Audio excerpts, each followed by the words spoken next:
So, hi, everybody, and a very warm welcome to episode 128 of Level Up, 60 minutes of live Q&A, where your questions and votes really do drive the show. Ella and Adriana are both over in the chat today, so please do introduce yourself to them and let them know your name and also, of course, the city from where you are joining.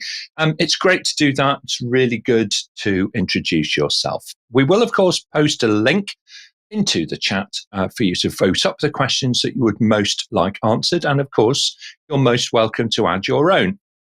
Now, if your question is selected, your name is going to appear in the credits at the end of the show. So do get your questions in early and stay with us to see all of that happening. Today, we're going to be talking about how to build a career in the world of cybersecurity, and in particular, how to become a NIST Cyber Security Professional. The National Institute of Standards and Technology, or NIST for short, it's an agency of the United States Department of Commerce, I think, and they promote American innovation and competitiveness around the world. They do some great work across a wide portfolio, and their cybersecurity framework is quickly becoming one of the most leading and highly adopted worldwide. Now, helping us to make sense of all of this is a fantastic panel of experts who are here to answer your questions rather than mine. So let's jump straight in and meet them all. Mike Battistella joins us today. He is, of course, the president of Solutions³, an award-winning IT service management and cybersecurity services business who work in federal government and commercial markets across all, really, industries. Mike's also responsible for government solutions over at the DVMS Institute as well. So welcome back to Level Up, Mike. Lovely to see you. Thank you. Thank you for having me. I appreciate that. You're most welcome. Sarbojit joins us again. Sarbojit Bose, of course, he's the owner of Cyberservices, a regional cybersecurity organization based out in Singapore, working across the Southeast Asian region. Sarbojit works in different industries, helping his clients build up their resilience and adopt best practice and so on. Welcome back to Level Up, Sarbojit. Lovely to see you again. Thank you so much, Nick. And it's really nice to be back again and to be part of this effort. Thank you so much. Okay, excellent. All right, thank you so much. Indeed, Rick Lemieux is the co-founder and the chief product officer over at itSM Solutions, and he's based in Rhode Island, which is in New England, in the northeast corner of the USA, I think, from memory. Rick is responsible for strategic product direction and is a certified NIST cybersecurity professional in his own right. So welcome back to Level Up, Rick. Great to see you again. Thanks, Nick. I really appreciate that. It's been a while since I've been on the Level Up show. So in between the time I was on last time and this time, I actually moved to the western half of the U.S. So I'm now living in California. We haven't caught up in a while, so my apologies for that. But looking forward to today's show, and hopefully I can contribute something of value. That's quite all right. You've gone from one side, top right-hand corner, to the kind of not quite the bottom left-hand corner, but fairly close to the bottom left-hand corner, I think. Absolutely, yeah. Yep. Okay, all right, very good. My geography, by the way, if you're watching online, is fairly limited. So if I do misplace you somewhere on the world map, feel free to correct me. All right, very good. Thank you so much, David. Thank you so much, Rick. David also joins us. David Moskowitz is the Exec Director for Content Development at the DVMS Institute. And I think it's fair to say he is the architect behind the DVMS content itself. He's also the lead author, of course, of several publications and an accomplished service management professional himself. Welcome back to Level Up, David. Nick, thank you. It's a pleasure to be here with, I just hope I can contribute with the rest of this illustrious panel. David, look, my friend, I am terrified, okay, because you're all experts in cyber and I am a humble user of technology. All right, so between us, we will muddle through, I'm sure, and help the audience out by answering their questions. Completing our panel today is Patrick von Schlag. You may well recognize him because he has been a regular contributor and supporter of Level Up from the very beginning. Patrick, of course, works with his clients across a range of industries, helping them adopt leading practice in the design, the use, the management, and of course, maintenance of high-performing infrastructure and data governance and all things cyber resilience and security. So welcome back, Patrick. Great to see you again. Nick, it's great to be back. Thank you for having me again. This is a really timely discussion, given all the things that are going on in the world today. So really looking forward to this conversation. All right, excellent. Okay, and our question master for today is Jenny Hepler, who joins us from Pittsburgh in Pennsylvania in the US. Now, we do have quite a few. We've got 4 or 5 people, actually, from the United States here joining us today on Level Up. So I was originally going to ask her if she supports the Eagles or the Steelers, but I'm not going to ask that question. Instead, I'm actually going to ask her to have a little think about which of the United States do not have an NFL team. And Rick, now that you've moved to California, my friend, I think you've got 4. So you could donate one to somebody that doesn't have an NFL team working and living and playing in their home state, all right? Jenny's only got 2. So, I'm not sure if it's fair. I think it's better to come back to you, Rick, and say, come on, 4, that's just excessive, even for California. All right, I think that's a bit much. All right, very good. Let's jump into it because I'm already out of my depth as an Englishman about North American sport. It's not going to end well, is it? Let's move on straight away and kind of see our first question. I think let's start with our first question, Jenny, and then we'll come to all of the good folks online. Okay. Great. So we've got a running start today. So we have a live question to start off with. This is from Eddie Edgar. I am not from the USA, so how will NCSP help me? All right. Okay. So let's get straight into it. Let's start with David, please, and then we'll hear from Patrick. I'd like to start with something that you said at the beginning of the program, Nick, and that is that the NIST Cyber Security Framework has gained worldwide traction. So while it originates in the United States, it actually deals with providing guidance that is used all over the world. And it references not just the NIST publications to deal with cybersecurity controls, but others as well, including ISO 27000. Okay, excellent. Thank you very much indeed. So it's not a local thing. It's not a local thing at all. Patrick, your thoughts, please, and then we'll hear from Rick. One of the challenges we've seen in helping organizations do cybersecurity adoption is facilitating conversations between business stakeholders and technical people, right? How do we identify, prioritize, and manage investments in where cybersecurity resources need to go? We could spend an unlimited amount of money on various types of cybersecurity capabilities, but last I checked, none of us have that.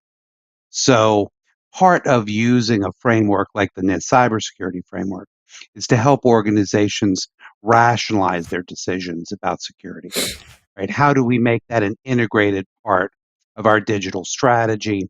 And how do we ensure that we can create and protect services effectively at the same time?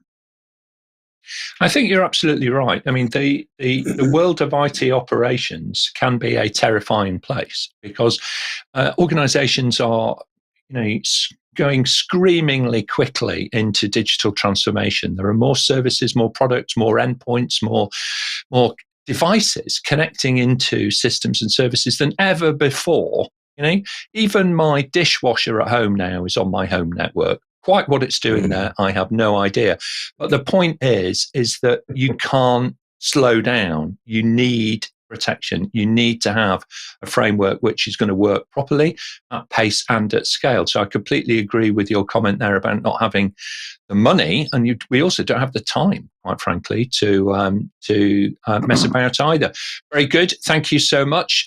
Let's move on. Rick, your thoughts, please, and then Sarbojit. Absolutely. It's interesting. I've been involved with NCSP from the beginning, and so I've had lots of conversations with lots of folks across the globe. And it's interesting because the NIST framework itself, it's kind of the universal approach to managing cyber risk. So it's something that everyone completely understands and that everyone has an immediate need to do.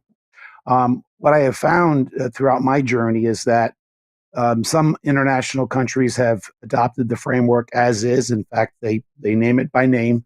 And in other instances, some companies have adopted the concepts of the framework, but call it something else. But at the end of the day, the outcomes enabled by the framework are identical.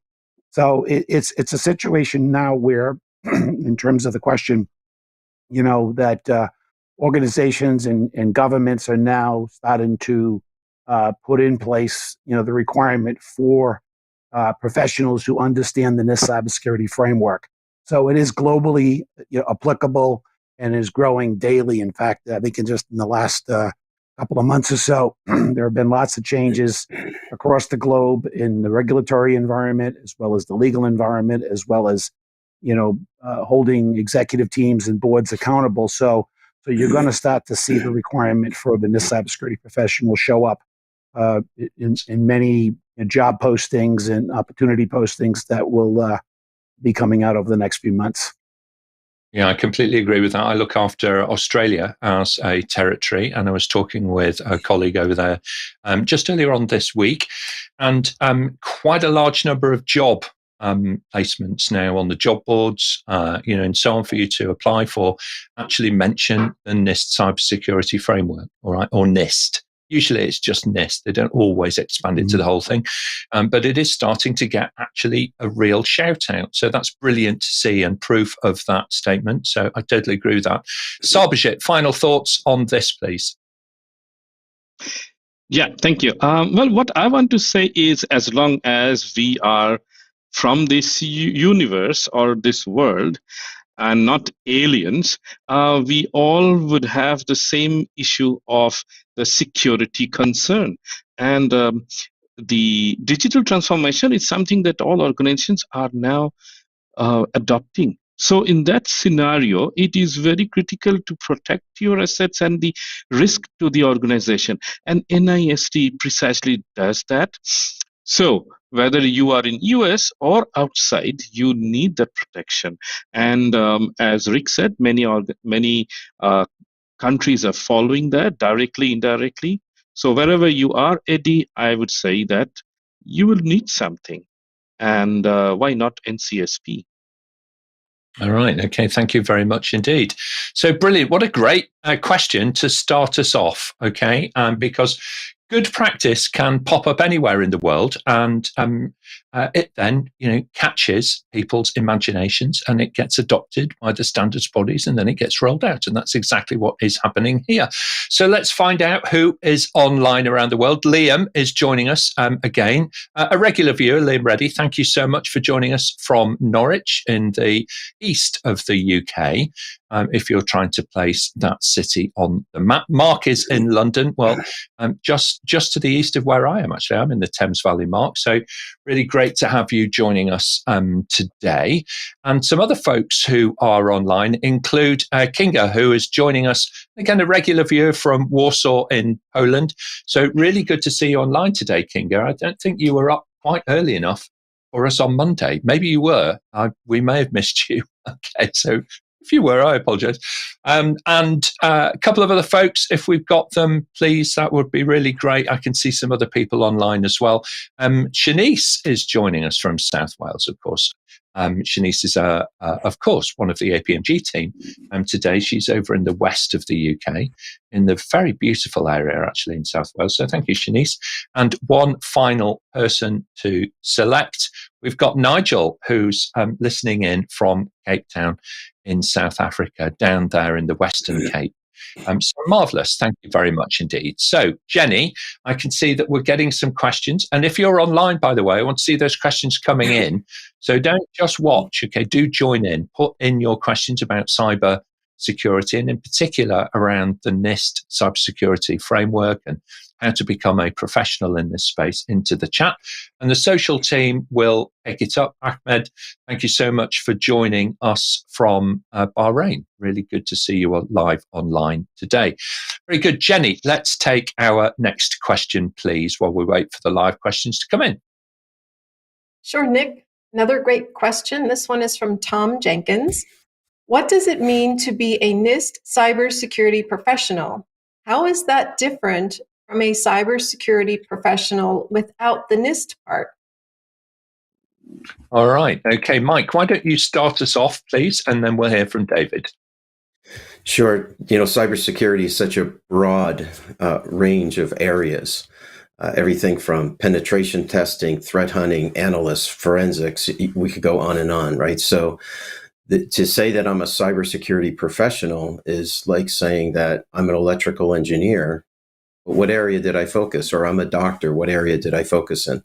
So there's lots of different areas to focus in. To be a NIST cybersecurity professional is really becoming a specialist in not only what the NIST cybersecurity framework is about, the NIST risk management framework, but a number of the informative references that, if I kind of look at the framework and I say I've got, my framework and I've got my informative reference, when I put those together, I have an industry-focused set of controls that I'm becoming a specialist in. So I might be in that specific industry, be it federal or pharmaceutical or the electrical grid, those kinds of things. So to be a NIST cybersecurity professional really focuses on, I'm an expert in the controls. I know what the controls are. I know what they mean.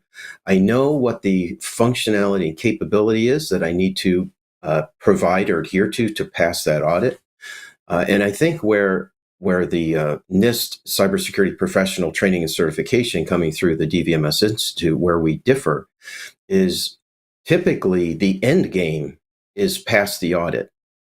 What we want to do is operationalize those controls, put in continual improvement, always do better today than we did yesterday.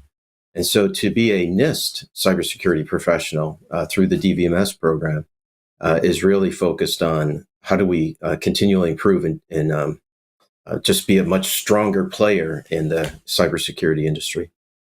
Spot on. And if I may, I might come back to you because we tend to talk about controls within the cyber community, and we're very familiar with what that means. But I might come back to you, Mike, in a few minutes to expand on controls a little bit further. David, your thoughts, please, and then we'll hear from Patrick. Yeah, I'd like to expand a little bit on what Mike said, but also talk about the difference between the NIST Cybersecurity Professional Program and other cybersecurity certifications. Most of the others focus on the technical aspect of cybersecurity, whereas the NIST Cybersecurity Program starts with placing the responsibility at the highest levels of the organization. If the company's big enough, then it's at the board level. If it's small, and then it's with whatever the leadership team is of that organization. Because ultimately, the NIST Cybersecurity Professional Program says that the issue is not about managing cyber risk, but rather managing digital business risk. And I come out of this from a software development background, and one of the things that used to drive me nuts was software that was designed that was hard to test. It wasn't designed to be testable, and the QA process followed the development process. One of the things that we do within this cybersecurity professional program is say it's not create, then protect. It's create and protect, so that they become concurrent activities to manage digital business risk. And that's one of the primary differences between the NIST Cybersecurity Professional Program and other cybersecurity certifications. And that's really, really good to know because, people are hiring at pace and scale as well. So they want talented people, yes, but they also want people who are focused on outcomes, not on process. And so from that perspective, that would make complete sense to me. And I think that's possibly as well why so many regulatory bodies and national cybersecurity centers, they're really championing the NIST framework as part of their threat response and building up that national resilience. Very good. Patrick, your thoughts, please, and then we'll hear from Rick. So each of the first two speakers have alluded to this idea of focusing on, how do we make sure we can pass an audit? How do we make sure we can achieve some level of compliance with various legal, regulatory, external constraints? There's a little more to that, though, right? Which is, does this provide a sufficient level of protection, ability to detect and respond and recover that helps your organization build resilience? And so one of the benefits of using the NIST cybersecurity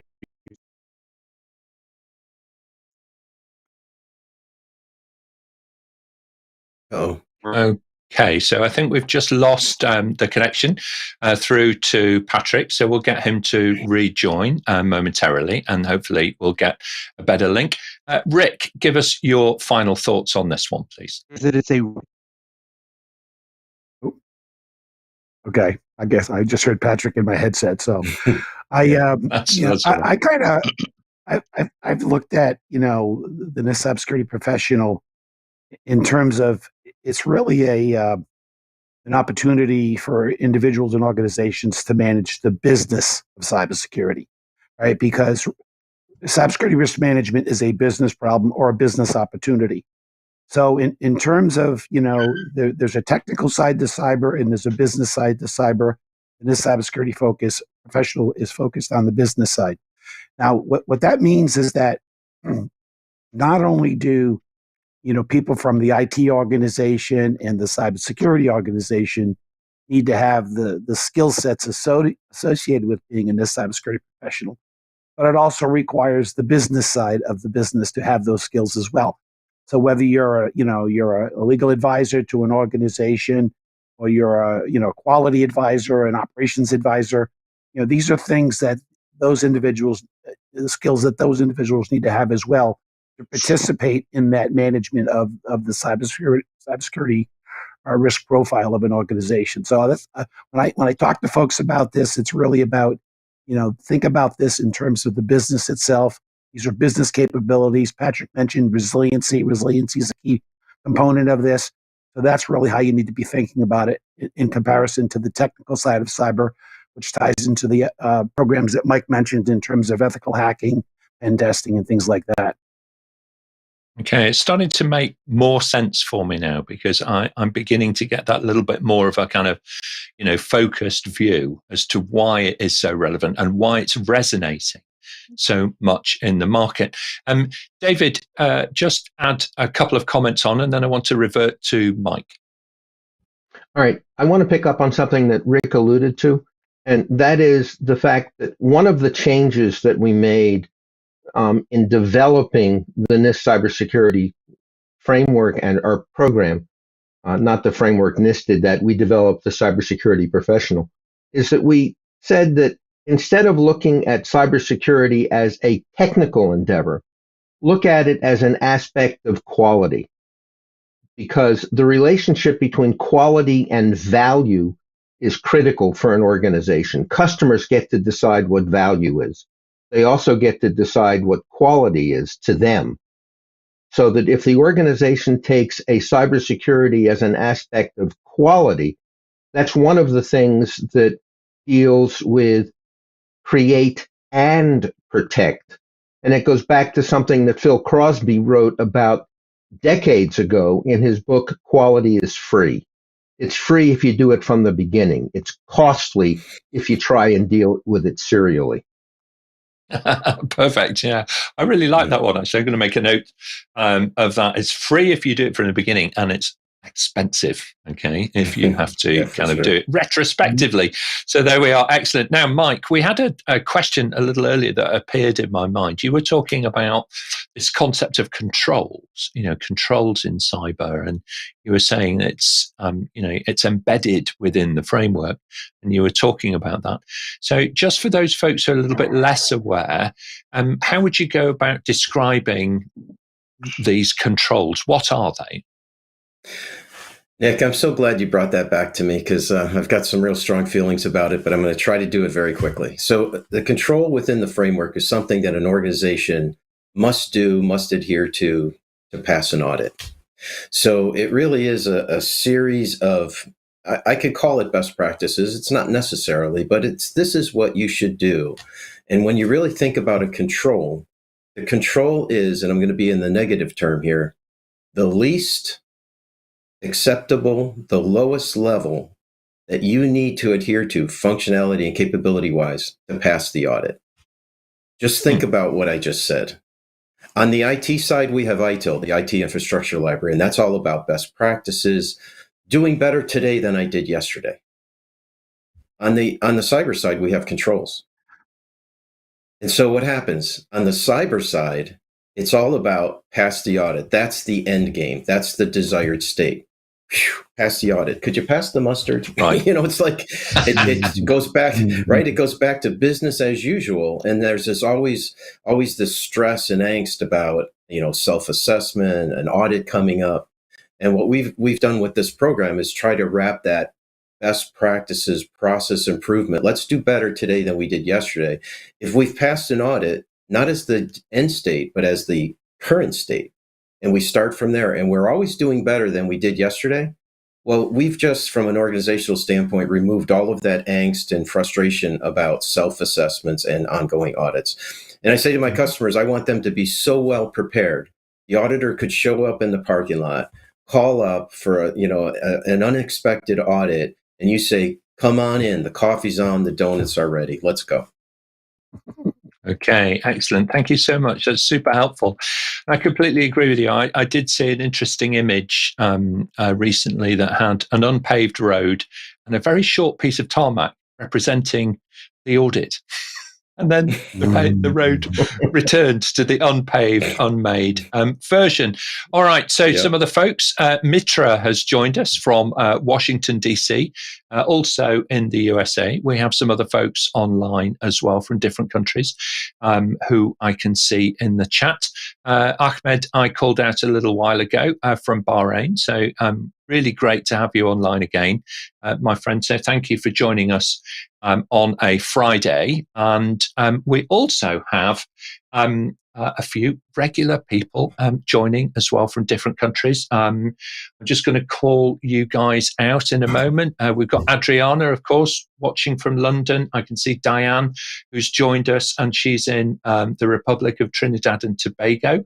We've got Willie Hernandez as well. Now, Willie, I'm trying to find out where in the world you're joining from, my friend. And at the moment, I can't see the city in my list. So apologies for that, but wherever you are, you're most welcome. Let's return to Pittsburgh in Pennsylvania and Jenny Hepler, and let's take our next question, please. Jenny. Thanks, Nick. The next question is from Diane, live viewer. To become a NIST Cyber Security Professional, do you have to familiarize yourself with National Data Protection Policy? Well, that's a really interesting question, isn't it? Because this often dovetails in, and experts who are looking after one umbrella area are often asked to become lawyers in terms of data protection. Patrick, what kind of advice do you give generally? And then we'll go to Sarbojit. So one of the contributing inputs for any cybersecurity risk management program is what are our external legal and regulatory rules. And so you certainly need to be familiar with any external legal regulatory constraints that affect how and how much cybersecurity control you need to apply in certain contexts to meet those external requirements. One thing I do want to emphasize, that might not be sufficient, right? So meeting those external requirements might keep you in good stead from the external auditor's point of view, but it may or may not do what you need to do internally to optimize the level of data protection that you may need for certain critical assets. Okay, all right. It's a really good guidance as well, because many regulators, when they were spun up a few years ago, began with very general guidance, and they've been getting clearer and clearer as case law has progressed and what is acceptable behavior has changed in different territories and different jurisdictions. So really good. Thank you very much indeed. Sarbojit, your thoughts, please, and then we'll hear from Rick. Right. Now, Patrick gave us the view from a cybersecurity perspective, then look into the privacy part. I would say for privacy, when we talk about data privacy, what do we mean? Privacy is about a person data and their right to remain, to be not to be, exposed or open to public. They want to stay obscure, they can. Now, having said that, one part of privacy is to keep the data secured. Okay, so when we need to have the data secured, we have to apply the cybersecurity, the context, and also the controls that we talked about earlier. So those controls will then enable the data privacy to be perfect. Otherwise, if I'm not able to protect the data, even if I comply to other requirements, my data privacy, the compliance is not complete or perfect. Thank you. All right, excellent. Thank you very much indeed. Rick, final thoughts on this one? Yeah, just to follow up with both Patrick and Sarbojit, I always like to kind of simplify things, just as I have conversations with different types of folks who may or may not have deep backgrounds in the cybersecurity or cybersecurity risk management space. And I basically tell them there are two things you are responsible for. One is to protect the data, and one is to protect the organizational resiliency. Right? These are the two things that the auditors, will be assessing your capabilities to deliver and to protect that data and to protect an organization's resiliency. So in terms of the question, it's absolutely important to become familiar, with the National Data Protection Policy. What are the rules? Right? It's all about the rules and who sets the rules and who assesses whether or not you're meeting the rules. And so what we have seen, just recently across the globe, across multiple countries, governments, and so on, is that the rules have changed, where they are now holding, organizations and the management teams responsible for those organizations accountable. They have to personally sign off on, the cybersecurity program and its capabilities, so that if something were to go wrong and they determine that the program wasn't correct, then the executive team is being held accountable. So it's really important to understand what the rules are. And the rules are somewhat similar in a lot of cases, but different in other cases. So it's a good idea for you to, as you become a NIST cybersecurity professional, to become familiar with the local rules or the regulatory requirements and any other requirements associated with protecting the data and the organizational resiliency. Yeah, thank you very much. And here's the shout out now to everybody who is online, because we do have a different stance, if you like, being taken by regulatory bodies around the world in different countries. Some are very, very clear in what they're looking for in terms of things like data protection, others a little less so, but it is all moving forward and becoming clearer. Willie has very kindly shared with us that he's joined us today from Canada, which is really great to see. So thank you for letting me know whereabouts you are. And also we've got Chifundo, who is joining us actually from Chicago in Illinois. So up in the Midwest, I think there. Chicago at this time of year can be a little on the chilly side, I think, February in Chicago, you need to wear your big coat. All right, Chifundo, at least that's what my last experience was when I was there. All right, very good. So excellent. Do let us know. So here's a question then to all of the viewers who are online, okay?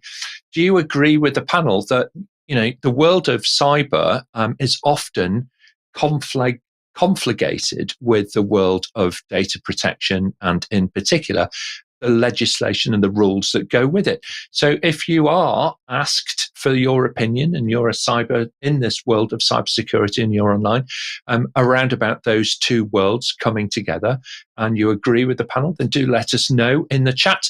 Whereas if you're generally think that they're quite separate in your organization and those two worlds don't collide, then equally so speak up, please, so that we can see you in the chat online. That would be really great. Now, Jenny, I can see the live questions are stacking up, so we better pick up the pace, panel. Let's move on and we'll take our next question, please. Our next question is from Ahmed. How can I obtain the NCSP and how much does it cost? All right. Okay. So two really practical questions, Ahmed, to really get us going on this. Mike, why don't you start us off, please? Yeah, very simple. Send me an email. I will get you the information and get you started for sure. Okay, all right. Thank you very much indeed. Now, in all seriousness, though, folks, if you're online and you're on LinkedIn, this is a really easy thing for you to do, because all of the panel's profiles and their LinkedIn profiles are actually available to you, and we all welcome connections, professional connections, please. So please don't, as a colleague posted actually just this week, he is the head of project management education for a very large training provider, and he got a message on LinkedIn saying, do you want to buy some project management training? Don't do things like that, because it doesn't really work very well. but a professional connection will be warmly welcomed. So please do, connect with us on LinkedIn and explore a little bit. And the whole panel is here to help you in your careers, okay, to level you up and get you going. And of course, costs do vary. But you know what? I would suggest to you, everybody, do have a little think about this. This is your career, all right, in all seriousness. And if we think about worth is usually the price somebody is willing to pay. Value, when it comes to choosing education, professional development, training, and so on for a career perspective, is all about the value. Build your future career based on selecting a partner in that professional development journey. Rick, you've worked in this space for many years. What are your thoughts on this question? Yeah, I guess it always comes down to, it depends what outcome you're trying to achieve or enable, right? So, for instance, if you're someone who is in an organization, let's say in a business role, and you want to get smart about cybersecurity and what your role is in you're deterring the risk associated with cybersecurity, you can start with an awareness course, which is a very low cost of entry. You get the training, you get the digital badge, you get the corresponding book that goes along with it, if you want to expand upon that. Okay, if you're someone who is basically involved in developing the business case, so that leadership can understand exactly what the investment needs to be to enable this capability, then the Foundations program will provide you enough baseline knowledge to be able to deliver what the management team is expecting, so that they can make a decision. And then if you're a person who's responsible for engineering, implementing, operating, and continually improving or innovating the program, you can go as high as the practitioner or specialist level. And so that will give you all of the knowledge and capabilities you need to perform those duties. So you can start out, on the low end of the spectrum in terms of getting the basic knowledge. The cost point going into that is very, very low. Then you can migrate up through the different levels, and the cost will go up incrementally, because the value you're getting back, the knowledge you're getting back is incremental as well. So it really depends on where you want to take yourself in terms of your professional career, or where your organization needs you to go to support their cybersecurity risk management program.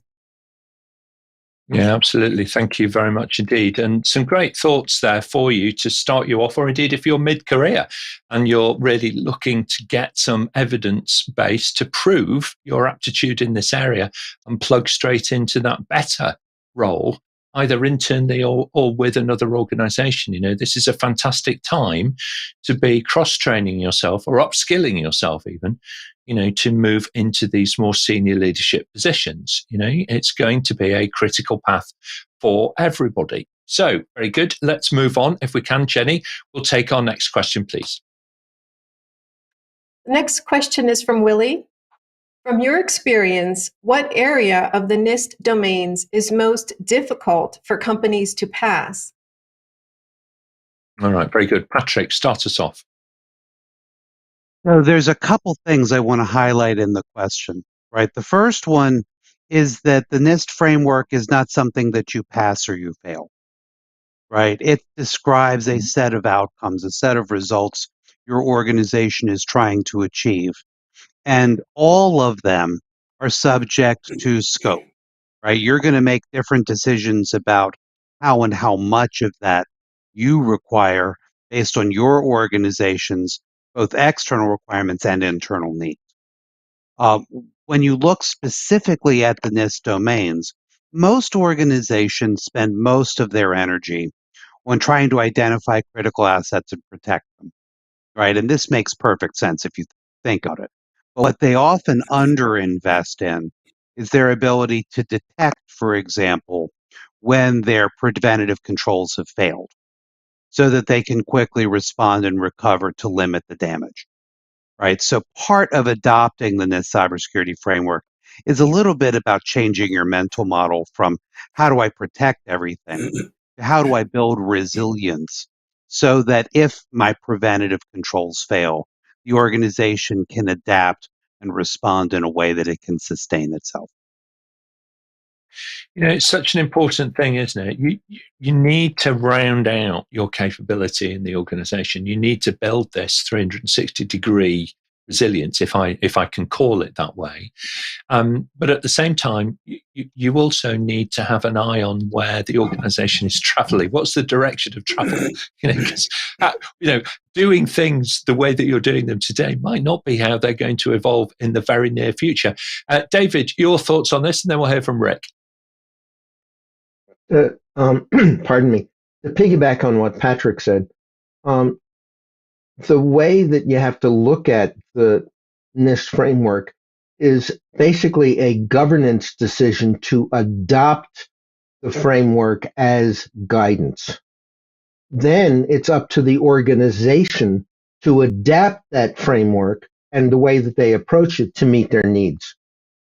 And the questions about what most difficult to pass, if you look at what we did with the NIST Cyber Security Professional program, we provide an overlay that allows the organization to determine its gaps between where it is and where it needs to be, and the adaptations that it needs to make in order to close those gaps.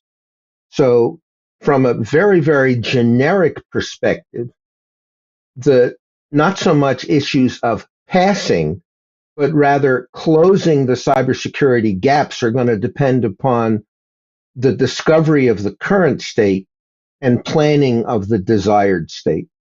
And the bigger that gap is, something like this is going to be harder to deal with than if the gap is like this.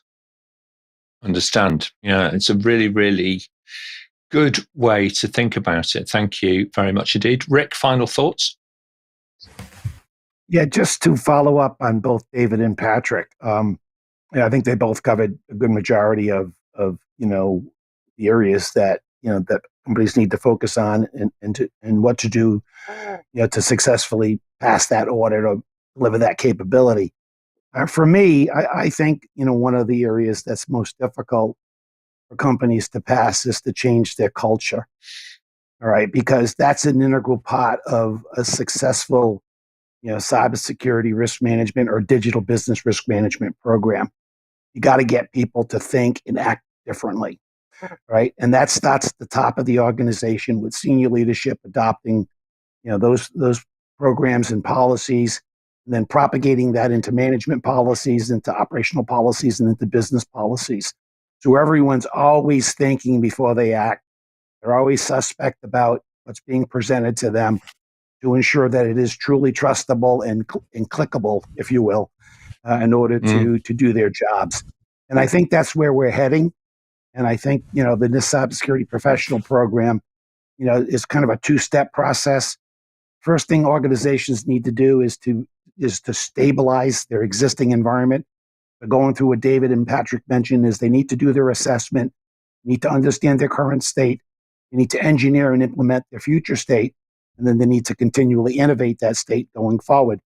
And part of that is basically, beginning to, change their culture or operationalize a culture of risk management. And I think that's one of the most challenging things to do.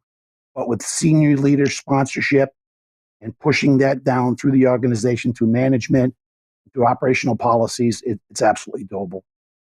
Yeah, I'm going to come back to culture in a few minutes because it is such a very, very important part of moving an organization forward, and how we work as leaders, whether we're thought leaders, whether we're situational leaders in teams, whether we are, even individual contributors in different meetings at different times, the way in which you do your work can really help others follow better practice than they have been following so far, if you can demonstrate to them firsthand.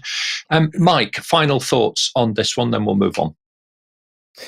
Yeah, so it's more of a, not is it it's so difficult to pass or adhere to the control. But what I find a difficult exercise for the client or the organization is in the response area. So from a control standpoint, I have to have an incident response plan. That's a document.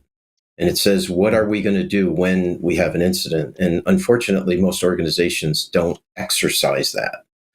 They're exercising their incident response plan in the middle of a crisis. And so getting the senior leadership to understand that they participate, they sit down. So we would typically do what's called a tabletop exercise. We come in, the executives have to be in there, their IT support team, their security team, if they have a managed service provider, and you come in and you present them with a very real scenario. And what you're doing is you're finding gaps or identifying where they need to do better, where they can cut their time down. And often the biggest challenge is, number one, doing that, and number two, getting the executives to participate, because no one wants to be told their baby's ugly kind of thing. So they don't like hearing that, but it really is an important exercise to fine tune that response so it becomes a natural thing. I completely agree with that. It's quite funny, isn't it? It's like, we don't need to think about that now. We're past that crisis. It's a once in 100 years, kind of event. Okay, and it's a bit like if you've ever played a board game, trying to roll two dice or die and get a double six. Okay, it does happen. Okay, it might be. I was going to say, it's like my to-do list. As soon as I put it on the to-do list, it's like it's done. So I go on to other things, and then I look back 3 months later, it's still on my to-do list. So that's what it is. It's completely true. Completely true. Mitra makes a really good point, actually, in the social online. She's talking about different avenues, different resources for cybersecurity professionals. So it is worthwhile doing your research, of course, and joining us, throughout the discussions, not just on today's show, but also on some of those culture development. So Monday, we're talking about developing a culture of inclusivity. And of course, that's about hearing different views, different opinions, and being able to perhaps challenge some of those, sacred areas of organizations, which we know are often defended very well by the loud and the noisy people in positions of responsibility. All right, very good, Mitra. Thank you so much indeed. Some great suggestions from her as well about exploring career pathways. So excellent, Mitra. I think we're going to have to get you on the panel. You can't hang around, okay, just in the chat. We're going to get you online. All right, and joining us here soon. I'll send one of the talent management team a little question, and then they'll see if they can get in touch with you. If you would like to, it would be brilliant to have you on board. Okay, very good. Let's move on, Jenny. Time is against us.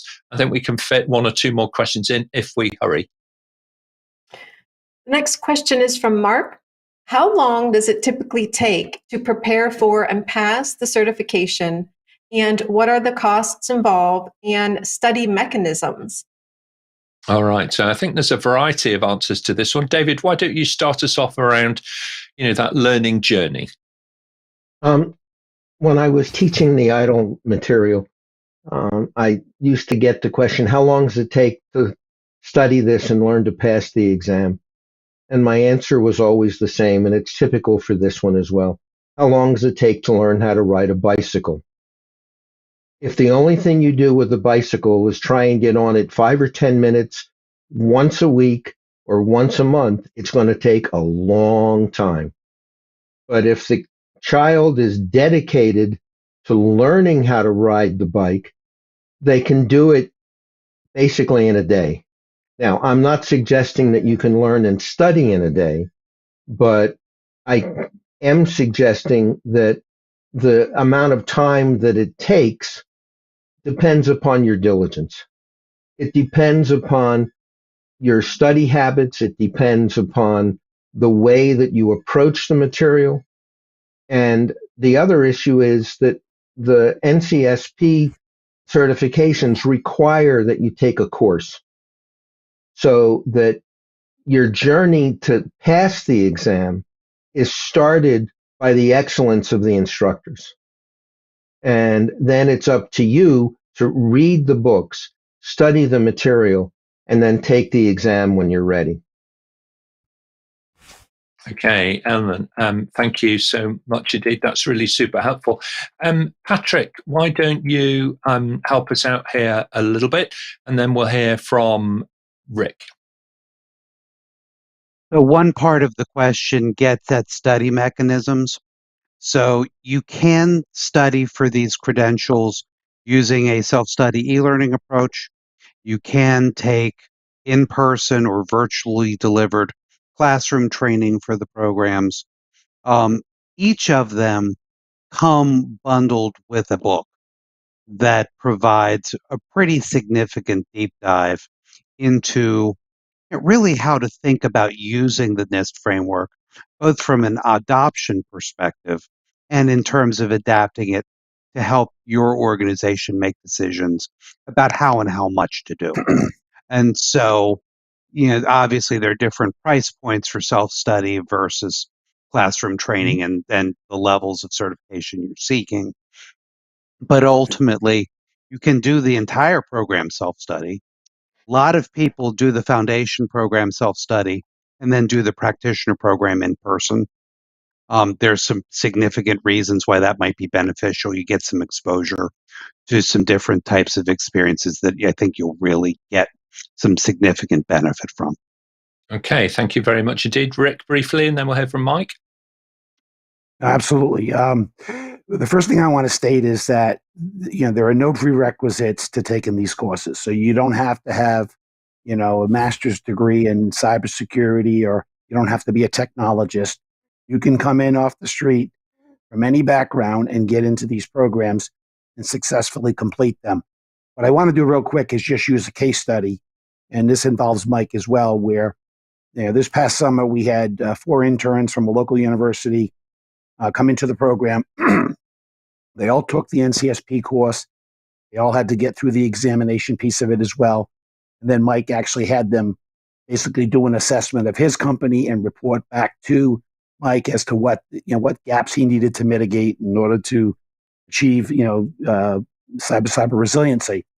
And I had the pleasure of attending the presentation that the candidates did upon completion of their work, and I will tell you, it was quite impressive. In fact, what I saw was, young people who, had no legacy to deal with.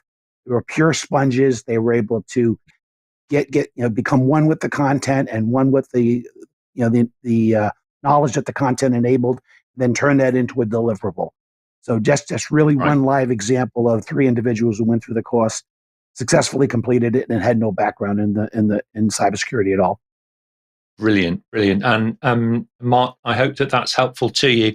It's certainly a key thing. learning is catalytic. And if you have great educators and great content and you dedicate yourself into that and immerse yourself in that experience, you really will get the full value out of it. Very good. Jenny, let's pick up the pace. We can squeeze one more question in if we're super quick. Next question, please. Sure. This next question is from Jonathan. I think this follows a little bit with what Rick was just saying.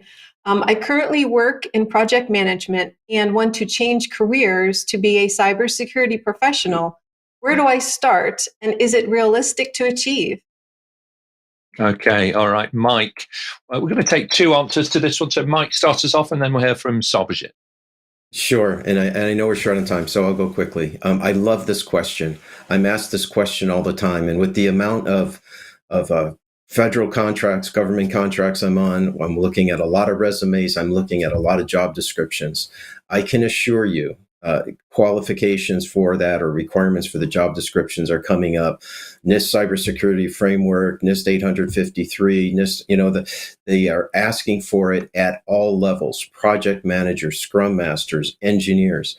So what I would encourage all of you is even if it's just the basics, it will help you in every job look through the lens or see your function through the lens of cybersecurity. It is key. And as a project manager, think about this. You could change careers into cybersecurity, or you could expand your career into cybersecurity. So as a project manager or a scrum master, you're going to be leading those projects. And so maybe you're not the technical, geek that's going to be elbows deep into the technology, but you can be the one at the table laying out the pathway forward. You can be the one at the table that's asking the questions. Have you considered this? Have you thought about this? Well, how are we adhering to this? So I think project managers, scrum masters, I'm all for it. And I encourage all my folks that, we're going to do it at least at the foundation level to make sure that perspective that we have is cyber focused. I think that is an absolute diamond of advice. Extend your career. Don't switch. Don't think of it as switching. Think of it as an extension. And you're absolutely spot on there. Thank you very much indeed, Mike. Sarbojit, final thoughts on this, please. Yeah, right.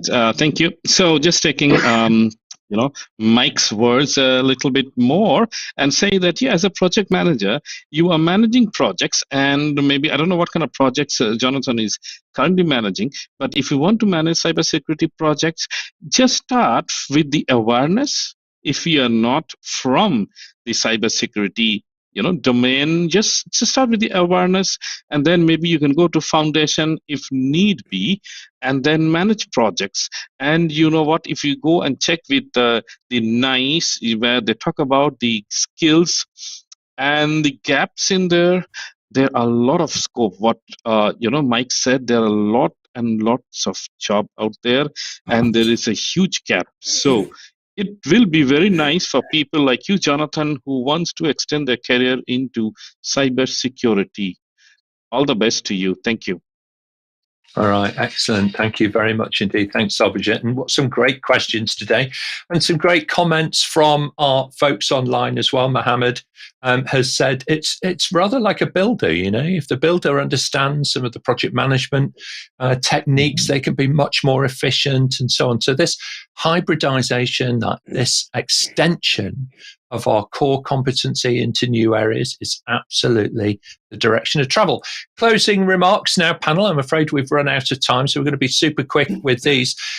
Patrick, your final thoughts on today, and then we'll hear from Sarbojit. So the NIST Cyber Security Professional program does a really good job of answering a significant gap in the cybersecurity space. How do we bridge the technical disciplines with the business requirements and the business needs to effectively manage digital business risk? So if you're working with customers and stakeholders and having trouble helping them identify and prioritize and fund cybersecurity investments, this credential would really help you and help your organization in that journey. Thank you very much indeed, Patrick. Sarbojit, and then David. Well, all I can say is yes, all those who are thinking about it, just don't think, send us, any one of the panelists, an email, or just follow us, and then we can guide you and you can get your career enhanced. Okay, excellent. Thank you very much indeed, Sarbojit. And I know that's a very genuine offer. David and then Rick, please. And I'll also piggyback on what Sarbojit said. If you're curious, reach out to any of us. I'm sure that speaking for the rest of the panel will be delighted to help. We designed the whole DVMS scheme as an overlay, which means it's not one size fits all, but one size adaptable by all. So it's scalable. It works from small organizations to large organizations, and it addresses every single topic that we've talked about today: culture, the entire organization, managing digital business risk, controls, etc. So that we tried to make this as comprehensive as we could from a business perspective. What does the business have to do to deliver digital business value that creates and protects that value? Okay, thank you very much indeed. Rick, final thoughts, and then we'll hear from Mike. Absolutely. Well, just reiterating the fact that, the rules have changed. Risk management or cyber risk management or digital business risk management has moved to the top of the pyramid, which in turn is creating an opportunity for new professionals in that space across the entire segment of the business. So I think it's kind of the perfect storm to enter this field based upon where organizations and governments are taking their cybersecurity programs. Absolutely spot on in terms of timing. Right place, right time, I think. Mike, your thoughts, and then we'll hear from Jenny. Quite simply, Nick, if the listeners want to improve their career, enhance their career, protect their organization, allow their organization to become more resilient, just get started. You just need to get started. And we've made it easy to do. Very true. It's very structured and very accessible. Jenny, final thoughts? Yeah, I just want to say thank you to the panel for your excellent answers, and to the live viewers with all of the questions today. We had a lot of questions, and it's great to see within the questions that so many people are interested now in getting into cybersecurity. I think it's growing at an exponential rate. So it's great to have these shows, all of you on with these questions and advice for those looking to get into this further. Yeah, absolutely. Thank you very much indeed. And a very active audience we've had online as well. So on behalf of the audience, I'm going to say thank you so much to our panelists for giving their time so generously. And on behalf of the panelists, I'd like to thank you, our producers, for your excellent questions today. Really great job. And do watch out for your name in the credits if your question was selected. So over on our website, you can, of course, search for the answers to all of the previous questions that were asked on Level Up. It's more than 1,500, I think, now. A comprehensive resource that connects you with 170 plus experts from around the world. And don't forget, you can listen to the audio versions of the shows on your preferred podcast platform. Just search for Level Up Your Career with APMG International.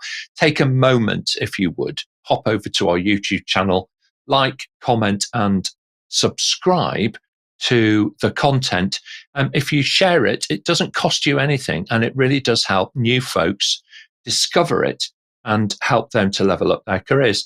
Looking forward, next week on Monday morning, we're going to be exploring how to build a culture of inclusivity, which is always a challenge for every organization, small, medium, or large in size and scale. And across the week, you'll find links on our website to the World BRM, or Business Relationship Management Week, which is running throughout. On Friday the 10th, well, we're going to be looking at careers in service management, so do tune in for that one. All of the details are over on our website. Subscribe to the show and we'll send you a personal summary of what's coming up and how you too can join us here on the panel and level up your career with APMG. Thanks very much, everybody. We'll see you next time.